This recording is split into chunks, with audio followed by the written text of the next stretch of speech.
Hi guys, welcome back to the channel. Crunchy French fries ಅಂದ್ರೆ ಯಾರಿಗೆ ಇಷ್ಟ ಇಲ್ಲ ಹೇಳಿ. ಆದ್ರೆ ಎಣ್ಣೆ ನೋಡಿದ್ರೆ ಹೃದಯ ಬೇಜಾರಾಗುತ್ತೆ. ಅದಕ್ಕಾಗಿ ಇವತ್ತು ನಾವು ತಂದಿದ್ದೇವೆ ಪಿಜನ್ ಅವರ ಹೆಲ್ದಿ ಫ್ರೈ ಏರ್ ಫ್ರೈಯರ್. ಇದರಲ್ಲಿ 95% ಲೆಸ್ ಆಯಿಲ್ ಯೂಸ್ ಮಾಡಿಕೊಂಡು ಕ್ರಂಚಿ ತಿನಿಸುಗಳನ್ನ ತಯಾರಿಸಬಹುದು. ಬನ್ನಿ ಹಾಗಿದ್ರೆ ಒಂದು ಕ್ವಿಕ್ ಅನ್ಬಾಕ್ಸಿಂಗ್ ಮಾಡ್ಬಿಡೋಣ.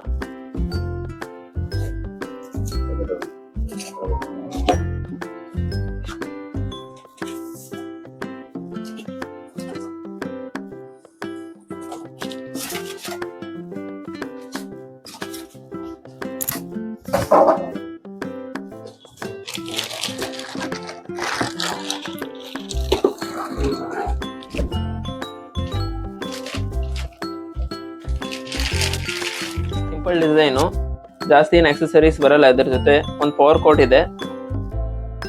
ಸೊ ಇದೇ ಮೇನ್ ನಾನ್ ಸ್ಟಿಕ್ ಬಾಸ್ಕೆಟ್. ಇದರಲ್ಲಿ ಜಾಸ್ತಿ ಏನಿಲ್ಲ, ಒಂದು ಯೂಸರ್ ಮ್ಯಾನುವಲ್ ಇದೆ. ಸೊ ಇದನ್ನ ಕ್ಲೋಸ್ ಮಾಡ್ಬೋದು. ಕ್ಲೋಸ್ ಮಾಡ್ಬಿಟ್ಟು ಇದು ಯೂಸರ್ ಮ್ಯಾನುವಲ್. ಸೊ ಬನ್ನಿ ಹಾಗಾದ್ರೆ ಪವರ್ ಆನ್ ಮಾಡ್ಬಿಟ್ಟು ನೋಡೋಣ. ಸೊ ನೋಡ್ಬೋದು ನೀವು, ಇವಾಗ ಡಿವೈಸ್ ಆನ್ ಆಗಿದೆ. ಇದರಲ್ಲಿ ಇದು ಮೇಲ್ಗಡೆದು ಏನು 2 ಸೆಕ್ಷನ್ ಇದೆ, ಇದು ಮೆನ್ಯೂ ಸೆಕ್ಷನ್. ಕೆಳಗಡೆ ಸೆಕ್ಷನ್ ಏನಿದೆ ಇದು ಡಿವೈಸ್ ಕಂಟ್ರೋಲ್ ಸೆಕ್ಷನ್. ಸೊ ಇದರಲ್ಲಿ ನೀವು temperature increase, temperature decrease button ಇದು ಅಪಾಯಿಂಟ್ಮೆಂಟ್ ಸೆಕ್ಷನ್. ಇದರಿಂದ ನೀವು ಎಷ್ಟು ಅವರ್ ನಿಮ್ದು ಫುಡ್ ಕುಕ್ ಆಗಬೇಕು ಅನ್ನೋದು ಟೈಮರ್ ಇಲ್ಲಿ ಸೆಟ್ ಮಾಡೋದು. ಸೊ ಇದನ್ನ ನೀವು ಅವರ್ ಡಿಕ್ರೀಸ್ ಮಾಡ್ಬೋದು, ಇನ್ಕ್ರೀಸ್ ಮಾಡ್ಬೋದು ಅಥವಾ ಡಿಕ್ರೀಸ್ ಮಾಡ್ಬೋದು ಇಲ್ಲಿ. ಸೊ ಮೆನ್ಯೂ ಸೆಕ್ಷನ್ಗೆ ಬಂದ್ರೆ ನೀವು ಫ್ರೈಸ್ ನೋಡ್ಬೋದು. ಇಲ್ಲಿ ಪನೀರ್ ಟಿಕ್ಕಾ ಮಾಡ್ಬೋದು, ಸಮೋಸ ಇದೆ, ವೆಜ್ಜಿ ಫ್ರೈಸ್ ಇದೆ, ಇದು ಪಿಜ್ಜಾ ಇದೆ. ಇಲ್ಲಿ ನೀವು ಕಟ್ಲೆಟ್ಸ್ ಆ ತರ ಮಾಡ್ಬೋದು.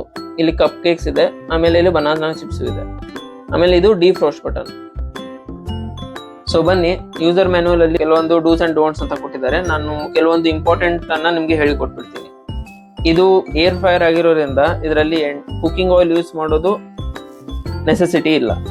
ಸೊ ಇನ್ನೊಂದು, ಇದು ಎಲೆಕ್ಟ್ರಿಕಲ್ ಅಪ್ಲಯನ್ಸಸ್ ಆಗಿರೋದ್ರಿಂದ ಇದನ್ನ ನೀರಿಂದ ದೂರ ಇಡಬೇಕು. ಸೊ ಕುಕಿಂಗ್ ಆಗಬೇಕಾದ್ರೆ ಸರ್ಫೇಸ್ ಹೀಟ್ ಆಗ್ಬೋದು. ಸೊ ಅದನ್ನ ಸ್ವಲ್ಪ ಕೇರ್ಫುಲ್ ಆಗಿ ನೋಡ್ಬೇಕು.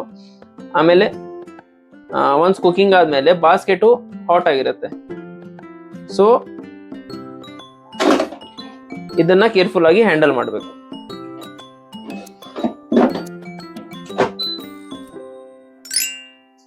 ಬನ್ನಿ ಇವತ್ತು ಏರ್ ಫ್ರೈಯರ್ ಅಲ್ಲಿ ಫ್ರೆಂಚ್ ಫ್ರೈಸ್ ನ ಮಾಡ್ಬಿಟ್ಟು ಟೇಸ್ಟ್ ಮಾಡೋಣ. ನಾನು ಆಲ್ರೆಡಿ 2 ಆಲೂಗಡ್ಡೆನ ಕಟ್ ಮಾಡ್ಬಿಟ್ಟು ಇಟ್ಕೊಂಡಿದ್ದೀನಿ. ಫ್ರೈಯರ್ ಅಲ್ಲಿ ಹಾಕೋಕಿನ ಮುಂಚೆ ಒಂದ್ಸರಿ ಆಯಿಲ್ ಇಂದ ಫ್ರೈಯರ್ ಅಲ್ಲಿ ಕೋಟ್ ಮಾಡ್ಕೊಂಡ್ಬಿಡೋಣ. ಸೊ ಈ ತರ ಬ್ರಷ್ ಇಂದ ಕೋಟ್ ಮಾಡಿದ್ರೆ, ಸೊ ಆಯಿಲ್ ಇಂದ ಕೋಟ್ ಆಗಿದೆ. ಇವಾಗ ಆಲೂಗಡ್ಡೆನ ಇದರಲ್ಲಿ ಹಾಕ್ಬಿಡೋಣ.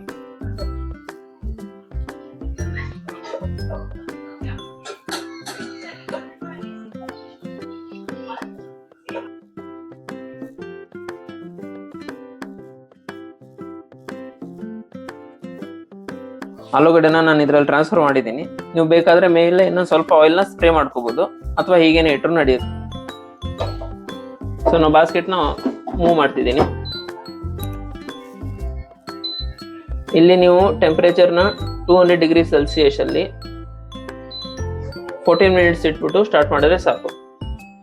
ಸೊ ಇವಾಗ ಸ್ಟಾರ್ಟ್ ಮಾಡ್ತಿದ್ದೀನಿ. ಸೊ ನೋಡ್ಬೋದು, ಇವಾಗ ಫ್ರೈಯರ್ ಸ್ಟಾರ್ಟ್ ಆಗಿದೆ.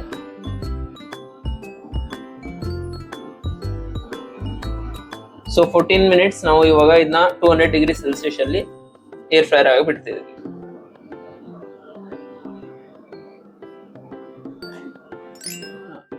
ಏರ್ ಫ್ರೈಯರ್ ಆಫ್ ಆಗಿದೆ, ನೀವು ನೋಡ್ಬೋದು. ಸೊ ತೆಗೆದ್ಬಿಟ್ಟು ಚೆಕ್ ಮಾಡೋಣ ಒಂದ್ಸರಿ.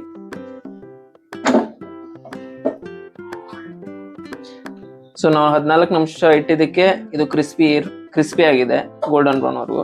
ಸೊ ನಿಮ್ಗೆ ಇಷ್ಟು ಕ್ರಿಸ್ಪಿ ಬೇಡ ಅಂದ್ರೆ 9 ಮಿನಿಟ್ಸ್ ಇಟ್ಬಿಟ್ರೆ ಸಾಕು. ಸೊ ಇದಾಗಿತ್ತು ಇವತ್ತಿನ Pigeon healthy fry air fryer ನ ಒಂದು ಕ್ವಿಕ್ ಅನ್ಬಾಕ್ಸಿಂಗ್ ಅಂಡ್ ರಿವ್ಯೂ. ನಾವು ಇದರಲ್ಲಿ ಫ್ರೆಂಚ್ ಫ್ರೈಸ್ ನ ಮಾಡ್ಬಿಟ್ಟು ಟ್ರೈ ಮಾಡಿದ್ದೀವಿ. ನಿಮ್ಗೆ ಏನಾದ್ರು ಪ್ರಾಡಕ್ಟ್ ಇಷ್ಟ ಆಗಿದ್ರೆ ಲಿಂಕ್ ನ ಡಿಸ್ಕ್ರಿಪ್ಷನ್ ಅಲ್ಲಿ ಕೊಟ್ಟಿದ್ದೀನಿ. Thank you for watching. Please like, share and subscribe.